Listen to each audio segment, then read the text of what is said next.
वो रिंकू को उसके कमरे में आराम करने के लिए लटा गई।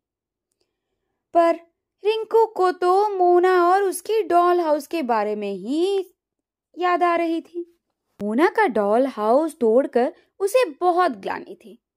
वो सोच रही थी, क्या हुआ अगर मोना से मेरी नहीं पटती, और फिर बुरे के साथ बुरा करने से लाभ ही क्या है। इसी सोच विचार में रिंकू काफी देर तक करवटें बदलती रही। इधर मम्मी और पापा खाना खाने के बाद अपने कमरे में सो चुके थे। घर में सन्नाटा था। रिंकू धीरे से अपने कमरे से निकलकर मोना के घर के आहत में गई। अभी भी मोना के घर का पिछला दरवाजा बंद था। मोना का उजड़ा हुआ डॉल हाउस मानो जैसे रिंकू को घूर रही हो।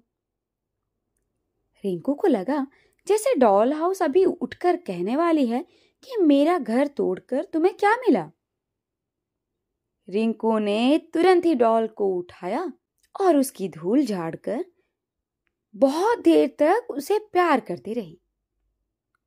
मोना कभी सोच भी नहीं सकती थी कि रिंकू उसका डॉल हाउस उजाड़ सकती है। ये एहसास रिंकू को बहुत शर्मिंदा कर रहा था।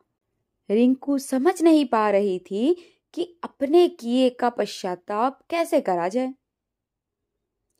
बहुत सोच विचार करके रिंकू के दिमाग में एक तरकीब आई। उसने निश्चय किया कि मोना का डॉल हाउस वो अपने खिलौनों से बनाएगी। वो तुरंत अपने घर के पीछे रास्ते से आई और खिलौने लेकर मोना के घर के आहत तक पहुंच गई।